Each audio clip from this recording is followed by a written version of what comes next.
वन्दितु सर्वसिद्धे ध्रुवममनमणोभमं गतिं पत्ते वोच्छामि समय पाहुड मिणुमो सुध केवली भणिदम। पंच परमेष्टि भगवान की जय। आज दो गाथाएं होंगी, 334 और 335। उनका निष्कर्ष क्या है? अगर स्वभाव में है आत्मा तो बंध नहीं, स्वभाव से च्युत है तो बंध है। आइए 334 नंबर गाथा देखते हैं। चेदादुपयणियठम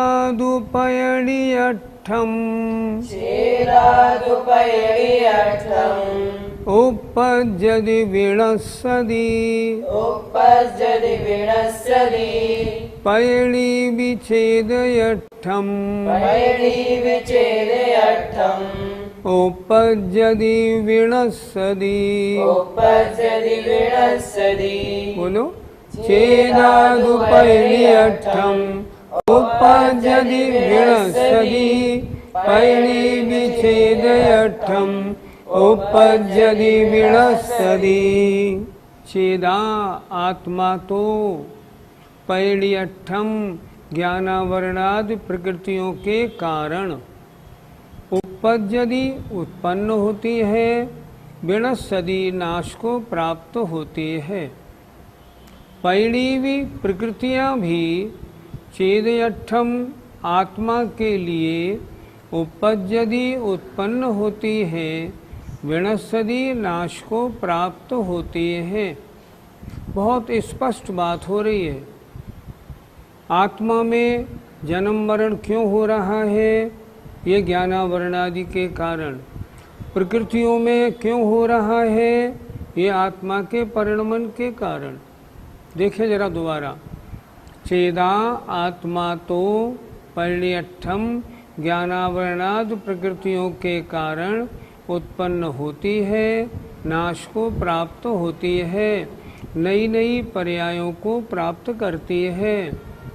और पैणी भी प्रकृतियां भी चेदयठम आत्मा के लिए उत्पन्न होती है और नाश को प्राप्त होती है। अर्थात आत्मा के जैसे परिणाम होते हैं, तदनुसार इन कार्बन वर्गणाओं में भी कर्मरूप परिणमन होता है। दोनों एक दूसरे के परिणमन में निमित्त कारण है। चेतयता आत्मा तो ज्ञानावरणादि कर्म प्रकृतियों के निमित्त से उपजता है और नाश को प्राप्त होता है।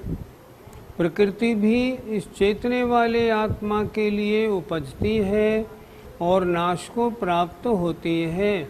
अर्थात जैसे आत्मा के परिणाम होते हैं, तदनुसार कार्बन वर्गणाएं कर्मरूप बनकर उत्पन्न बंध को प्राप्त होती हैं। ये बात यहाँ स्पष्ट कही गई है। पंडित जी, आत्मा का जन्म मरण क्यों होता है? आत्मा ऐसे कर्मों को बांधता है जिससे उसे संसार में भ्रमण और जन्म मरण करना होता है। अगर वैसे कर्मों को न बांधे तो ना जन्म मरण हो, ना संसार भ्रमण हो। संसार भ्रमण हमारा किसी और ने नहीं किया, हमने स्वयं अपने परिणामों से किया है। बृहद द्रव्य संग्रह में एक प्रश्न आता है, हमको शरीर बार बार क्यों मिलता है? ध्यान से सुने जरा। हमको शरीर बार बार क्यों मिलता है? क्योंकि हमें शरीर अच्छा लगता है, हमें शरीर प्यारा है। हम सारे जीवन इस शरीर की देख रेख में गुजार देते हैं।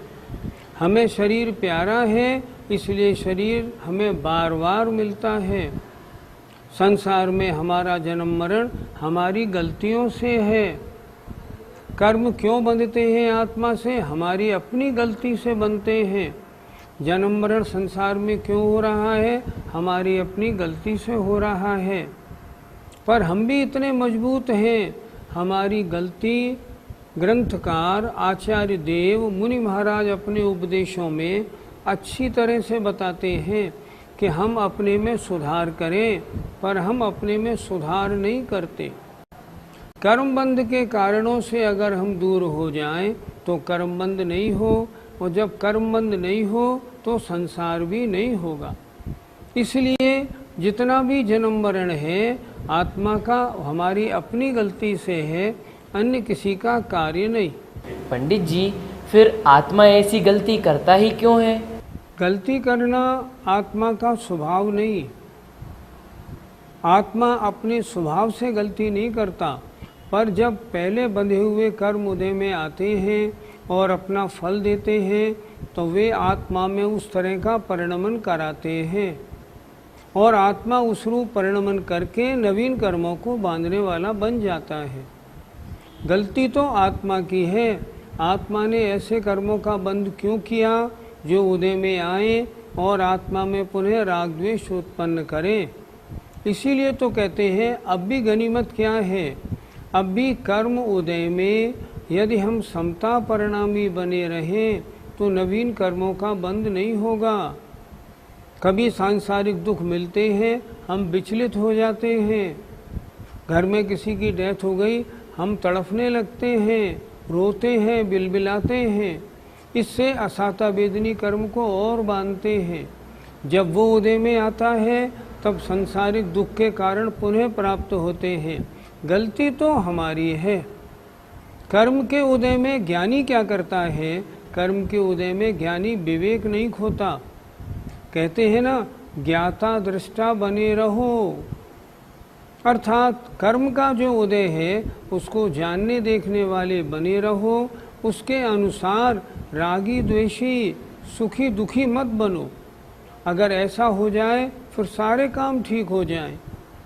हम पूजा में तो बोलते हैं, जग की प्रत्येक विषमता को मैं समता से स्वीकार करूं।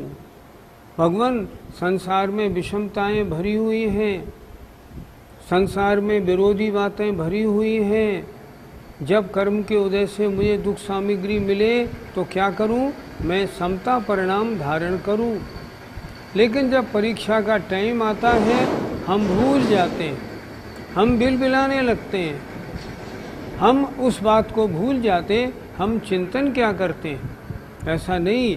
अगर ऐसा ही करेंगे ना तो संसार अनंत होगा, संसार का काटना बनेगा नहीं। और जब कर्म के उदय के फल में हम समता परिणाम रखेंगे, आगामी कर्म का बंध बहुत कम होगा। जब वो उदय में आएगा तो हम अपने आत्म कल्याण की ओर बढ़ेंगे और हमारा संसार छूटेगा। पंडित जी, कर्म में क्या उत्पत्ति और क्या विनाश होता है? जब आत्मा में राग द्वेष रूप परिणाम होते हैं तो कार्मण वर्गणाएं कर्म रूप बनकर उत्पन्न होते हैं। ये कर्मों में उत्पन्नपना हुआ। कर्म की उत्पत्ति में निमित्त कारणपणा आत्मा के राग द्वेष मोह आदि परिणाम, और उपादान कारण हुई कार्मण वर्गणा। और जब कर्म अपना फल देके निर्जरित होते हैं तब उनका फिर विनाश, कर्म रूप पने का विनाश हो जाता है। तब कर्म पने का विनाश हुआ, तब कर्मों का क्या बना? कर्म फिर कार्मण वर्गणाएं बन गई। हम कहते हैं ना, कर्म झड़े, कर्मों का नाश हुआ, तो क्या कार्मण वर्गणाएं नष्ट हो जाती हैं? नहीं होती। कार्मण वर्गणाओं का कर्मरूप बनना ये उत्पत्ति है, और कर्मों का फल देकर पुनः कार्मण वर्गणा बन जाना ये कर्मपने का विनाश है। इस तरह कार्मण वर्गणाओं में भी उत्पत्ति और विनाश होता है। निमित्त कारण है आत्मा के परिणाम। पंडित जी, आत्मा और कर्म के बंध में कारण कौन है? कार्मण वर्गणा के कर्मरूप परिणमन में आत्म परिणाम कारण है। आत्मा के राग द्वेष रूप परिणमन में कर्म उदय कारण है। दोनों एक दूसरे में कारण हैं। अगर एक भी नहीं हो तो दूसरा भी नहीं हो। कर्म का उदय नहीं हो, आत्मा में विभाव परिणमन नहीं हो। आत्मा में विभाव परिणमन नहीं हो तो कर्म का नवीन बंध नहीं हो। जब नवीन बंद ही नहीं होगा तो उदय का प्रश्न ही नहीं होगा। इसलिए ये दोनों एक दूसरे में कारण हैं। आचार्य अगली गाथा में इस बात को और अच्छी तरह समझाएंगे। देखते हैं, आइए। गाथा 334 का पद्यानुवाद देखें, कितना सरल किया है। आत्मा विमोह वश ही निज को विसारा, उत्पन्न हो विनश्यता अगभाव द्वारा। रागादिमान इस चेतन का सहारा, ले कर्म भी उपजता मिटता विचारा। कितना सरल गाथा का अर्थ हुआ है। आत्मा विमोहवश अर्थात मिथ्यात्व कषाय के वश में आकर अपने आत्मा को निज को विसारा, भूल गया। उससे क्या हुआ? उत्पन्न हो विनश्यता अगभाव द्वारा, और अपने स्वरूप को भूलकर अगभाव जो राग द्वेष पाप पुण्य रूप जो परिणति हुई उसके द्वारा उत्पन्न हुआ और विनश्ता रहा। ये इस संसार का कारण हुआ। ये रागादिमान जब राग द्वेष से सहित ये आत्मा है, इसको सहारा लेकर कर्म भी, कर्मण वर्गणाएं भी कर्म रूप उपजती है और फिर फल देने के बाद फिर मिट के फिर कर्मण वर्गणा रूप हो जाती हैं। आचार्य विद्यासागर जी महाराज की बड़ी कृपा है जो उन्होंने इन आचार्य कुंद की गाथाओं का हिंदी में अत्यंत सरल पद्यानुवाद कर दिया है। इनको पढ़ने से गाथा का भाव हृदय में अपने आप उतर जाता है। गाथा नंबर 335 देखें। एवं बंधो दुदुल्लंपि, एवं बंधो दुदुल्लंपि, अर्णोर्ण पच्चया हवे, अर्णोणपच्चया हवे, अपणोपयणीयेय, अपणोपयणीयेय, संसारो तेन जायते, संसारो तेन जायते। बोलिए। एवं बंधो दुदुल्लंपि, अर्णोर्णपच्चया हवे, अपणोपयणीयेय, संसारो तेन जायते। आइए एक एक शब्द का अर्थ समझते हैं। एवं इस प्रकार, बंधो बंध, दुर्लंपी दोनों का, किसका? आत्मा और कर्म का। अर्णोर्ण पच्चया हवे, एक दूसरे के प्रत्यय माने कारण से, हवे माने होता है। अर्थात आत्मा और कर्म के बंध में एक दूसरे में दोनों कारण हैं। अपनो आत्मा और पैणीय और कर्म प्रकृतियों का, इन दोनों का, तेण उससे क्या होता है? संसारो जायते, संसार उत्पन्न होता है। ये संसार किस लिए उत्पन्न हुआ? आत्मा और कर्म दोनों का निमित्त नैमित्तिकपना से हुआ। अगर दोनों में से एक भी सही हो जाए, यदि आत्मा राग द्वेष रूप परिणमन नहीं करे तो कर्मण वर्गणा कर्म रूप परिणमन नहीं करेंगी, और आत्मा कर्म रूप परिणमन करके अगर आत्मा के साथ न बधे तो फिर आत्मा में राग द्वेष उत्पन्न नहीं होगा। अगर इन दोनों में से एक भी ठीक हो जाए ना तो संसार फिर समाप्त हो जाए, आत्मा का भव भ्रमण ही फिनिश हो जाए। लिखा ना अंतिम लाइन, संसारो तेण जायते, संसार उससे उत्पन्न होता है। एक दूसरे के परिणमन से संसार है। अगर आत्मा राग द्वेषादि रूप परिणमन न करे तो संसार नहीं हो। फिर देखें, इस प्रकार बंध, दोनों का बंध, एक दूसरे के निमित्त से होता है। किन दोनों का? आत्मा और कर्म प्रकृतियों का। उससे नुकसान क्या है? संसारो तेण जाए दे, उस परस्पर निमित्त निमित्तिक संबंध से संसार उत्पन्न होता है। अगर वह नहीं हो तो संसार ही नहीं हो। इस प्रकार दोनों आत्मा और कर्म प्रकृतियों के परस्पर निमित्त से बंध होता है और उस बंध से संसार उत्पन्न होता है। पंडित जी, निश्चय से कर्म का कर्ता कौन है? जो वस्तु उस रूप परिणमन हुई है, निश्चय से वो कर्ता होती है। जैसे कड़े रूप परिणमन किया सोने ने, तो सोने का कर्ता कड़े का कर्ता कौन हुआ? सोना। अब कर्म रूप परिणमन किसने किया? कार्मण वर्गणाओं ने। जो 8 प्रकार की कार्मण वर्गणा सारे विश्व में भरी हुई है ना, वे कार्मण वर्गणा ही कर्म रूप परिणमन करती हैं।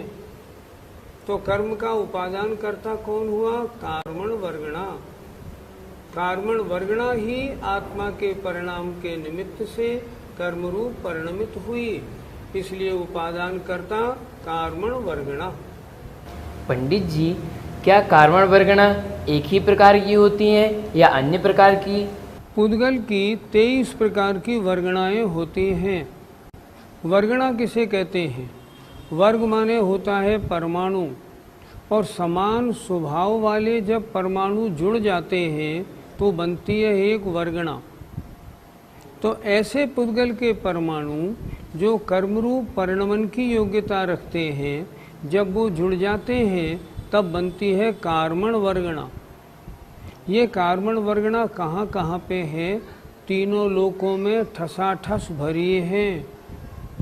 हर जीव के साथ हर आत्म प्रदेश के ऊपर बैठी हैं और तमाम भरी हुई हैं। कार्मण वर्गणा तीनों लोकों में व्याप्त हैं। कर्म 8 होते हैं, पर ये कार्मण वर्गणाएं 8 कर्म रूप नहीं हैं। ये कार्मण वर्गणाएं 8 स्वभाव वाली हैं। जो कार्मण वर्गणा ज्ञानावरण रूप परिणमन की योग्यता रखती है, वो ही ज्ञानावरण रूप परिणमन करती है। जो कार्मण वर्गणा आयु कर्म रूप परिणमन की योग्यता रखती है, वो ही आयु कर्म रूप परिणमन करती है। ये वर्गणाएं जो भरी हैं, ये 8 स्वभाव वाली हैं। आत्मा जिस जिस कार्य के योग जब करता है ना, हमारे प्रति समय 8 कर्मों में से 7 कर्मों का बंध प्रति समय है। आयु कर्म का बंध तो हमारा मात्र अपकर्ष कालों में होता है। अन्य समयों में 7 प्रकार की कार्मण वर्गणाएं प्रति समय हर जीव के, हमारे और आपके सबके प्रति समय बंध को प्राप्त होती हैं। ये समझ लें, इस समय आप टीवी देख रहे हैं और समय सार जी को पढ़ रहे हैं, समझ रहे हैं, अच्छी तरह से चिंतन में लगे हैं, परिणामों में विशुद्धि भी है, तो क्या ज्ञानावरणी कर्म का बंध नहीं होगा? नहीं, 7 कर्मों का बंध तो प्रति समय होना ही होना है। आप पूजा करें, आप ध्यान लगाएं, आप शुद्धोपयोग में 7वें 8वें गुणस्थान में आ जाएं, तो भी 7 कर्मों का बंध तो होना ही होना है। आयु कर्म का बंध अपने अपकर्ष काल में होगा, उसके अलावा। अब आप कहेंगे फिर समय सार जी देखने से फ़ायदा क्या हुआ?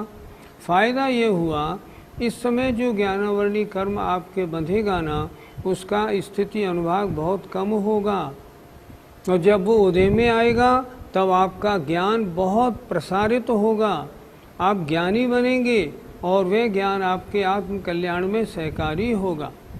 कर तो आप अच्छा रहे हैं, लेकिन ये भी ध्यान रखना, ज्ञानावरणी कर्म का बंध प्रति समय है। और ये कारण क्या है? आत्मा के परिणामों के कारण। आत्मा विभाव परिणमन करेगा, 7 या 8 तरह के कर्म बंधेंगे। इससे ये सिद्ध हो रहा है, आत्मा का स्वभाव बंध में कारण नहीं, आत्मा का विभाव बंध में कारण है। जब आत्मा स्वभाव रूप परिणमन करे बंध नहीं होता, और जब आत्मा स्वभाव को छोड़ के राग द्वेष रूप परिणमन करता है तो बंध होता है। सोचिए, हम करते क्या हैं? हम प्रति समय सारे दिन नहीं, सारे जीवन अपने स्वभाव से हटकर राग द्वेष काम क्रोध मद लोभ रूप परिणमन करते हैं, और इसी से संसार है। संसार आत्मा के स्वभाव से नहीं, आत्मा के विभाव परिणमन से है। हमें करना क्या है? सबसे पहले अशुभोपयोग से बच के शुभोपयोग में आए, और शुभोपयोग में आने के बाद फिर शुद्धोपयोग में आने का प्रयत्न करें। अगर ऐसा करेंगे निश्चित हमारी आत्मा का कल्याण होगा। पंडित जी, किस गुण स्थान में आत्मा कितने कर्मों का बंध करती है? आत्मा सप्तम गुण स्थान तक 8 कर्मों का बंध करती है। 8वें 9वें गुण स्थान में 7 कर्मों का बंध करती है, आयु कर्म को छोड़कर। 10वें गुण स्थान में 6 कर्म का बंध करती है, आयु और मोहिनी को छोड़कर। 11, 12 और 13वें गुण स्थान में केवल 1 कर्म का बंध करती है, वेदनी कर्म का, वो भी साता वेदनी का। और 14वें गुण स्थान में किसी कर्म का बंध बिल्कुल नहीं करती। ये बंध की पद्धति है। बंध अगर कम करना है क्वांटिटी में, तो मन वचन काय की चंचलता कम से कम करनी चाहिए। अच्छा करना है तो शुभ रूप प्रवृत्ति हो। अशुभ रूप प्रवृत्ति में कार्मण वर्गणाओं का, अशुभ कर्मों का बंध विशेष होता है। इसलिए आचार्य शांत सागर जी महाराज कहते थे, सबसे अच्छी बात यह है अशुभ कर्म अशुभोपयोग घटाओ और शुभोपयोग बढ़ाओ, सबसे बड़ा। और मन में इस बात का सिद्धांत बनाओ, कब मैं शुद्धोपयोग में जाऊं, कर्मों का नाश करूं और केवल ज्ञान प्राप्त करूं।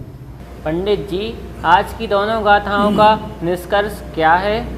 निष्कर्ष ये है, स्वभाव से संसार नहीं, संसार विभाव से है। आत्मा जब विभाव रूप परिणमन करता है तो कार्मण वर्गणाएं कर्म रूप परिणमन करके आत्मा के साथ बंध को प्राप्त हो जाते हैं। और जब कार्मण वर्गणा कर्म रूप होकर बंध कर उदय में आती है अपने उदयानुसार, तब आत्मा फिर विभाव रूप परिणमन करता है, और विभाव रूप परिणमन करके नए नए कर्मों को बांधता है। ये परंपरा अनादि से है, ये परंपरा अनादि से है।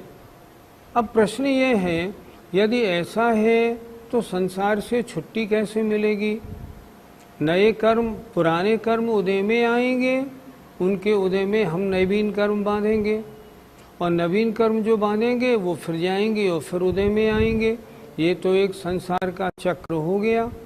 फिर संसार से पीछा कैसे छूटेगा? इसका उत्तर है, जब कर्मों का तीव्र उदय होता है तो आत्मा आत्म कल्याण के लिए पुरुषार्थ नहीं कर पाता। जब द्रव्य क्षेत्र काल भाव तरह तरह के अच्छे अच्छे निमित्त मिले और कर्म का उदय भी मंद हो, तो मंद उदय में आत्मा पुरुषार्थ अगर करता है तो पुरुषार्थ करके जितने कर्म उदय में आते हैं तदरूप परिणमन न करके समता परिणाम धारण करके और आगे बंधने वाले कर्मों को कमज़ोर करता है। इससे क्या होता है, उस पुरुषार्थ के द्वारा जो कर्म नवीन जो कर्म उदय में आए हैं वे अपना फल देते तो हैं पर आत्मा में परिणमन करा नहीं पाते, और आत्मा के पुरुषार्थ से आत्मा वृत्त रूप धारण करके रत्नत्रय रूप प्रवृत्ति करके और आगे बढ़ जाता है। हमेशा कर्मों के तीव्र उदय में आत्मा का पुरुषार्थ जो मोक्ष पुरुषार्थ है वो नहीं हो सकता। हाँ, कर्म का मंद उदय हो और आत्मा अपना पुरुषार्थ मंद उदय में करे, कोई योग्य निमित्त मिल जाए, भगवान की दिव्य ध्वनि मिल जाए, सीमंदर स्वामी के दर्शन मिल जाए और उनका उपदेश सुन के अगर प्रवृत्ति करे तो उस प्रवृत्ति से सब कर्म जो बंधे हुए हैं उनको भी नाश करके आत्मा मोक्ष प्राप्त कर सकता है। आज की दोनों गाथाओं का निष्कर्ष तो यह है, संसार राग द्वेष रूप परिणमन से है। अगर हम राग द्वेष रूप परिणमन को छोड़ दें और एकदम उनसे हटकर अपने स्वभाव में आचरण करने लगे, अपने स्वभाव में लीन हो जाएं, हमारा परिणमन शुद्धोपयोग रूप हो जाए, तो संसार का विनाश संभव है, अन्यथा नहीं। जैसा आज तक चला आ रहा है, अगर ऐसे ही हम निरंतर चलते रहे, संसार का बंधन कभी टूटने वाला नहीं है। हमें क्रांति करनी होगी, क्रांति कि अभी तक तो अनादिकाल से क्या कर रखा, राग द्वेष रूप विभाव परिणमन होते रहे। अब नहीं, इस पर्याय में हमको एक नया लैंडमार्क बनाना है। और क्या करना है, जो परिणति जो परंपरा चली आ रही है उसको तोड़ के अब नई परंपरा मोक्ष पुरुषार्थ की डालूंगा। जब ये निर्णय बनेगा तब काम बनेगा। समय सार सुनने से फायदा है, लेकिन वास्तविक फायदा लेना है ना, तब तो क्या होना चाहिए, तदनुसार कार्य भी तो होना चाहिए। समय सार तो बताता है आत्मा का शुद्ध स्वरूप ऐसा है, इससे बंद नहीं। तुम जो इस शुद्ध स्वरूप में राग द्वेष उत्पन्न कर देते हो, अन्य वस्तु को राग द्वेष में कारण बना लेते हो, इससे संसार और नवीन बंद है। हम समझें और अपने जीवन को बदलें तो निश्चित कल्याण संभव है। गाथा 335 का पद्यानुवाद देखें। एवं परस्पर निमित्त बने सकाम, रागी व कर्म बंधते बनते गुलाम। संसार का तब प्रवाह अबाध भाता, रागादि भाव मिटता तब नाश पाता। जब तक राग द्वेष रूप परिणमन होता रहेगा, कर्म बंधते रहेंगे। जब तक विभाव रूप परिणमन होगा, संसार कायम रहेगा। और जब विभाव से हटके स्वभाव रूप परिणमन होगा तो संसार भ्रमण समाप्त हो जाएगा। जय जिनेन्द्र।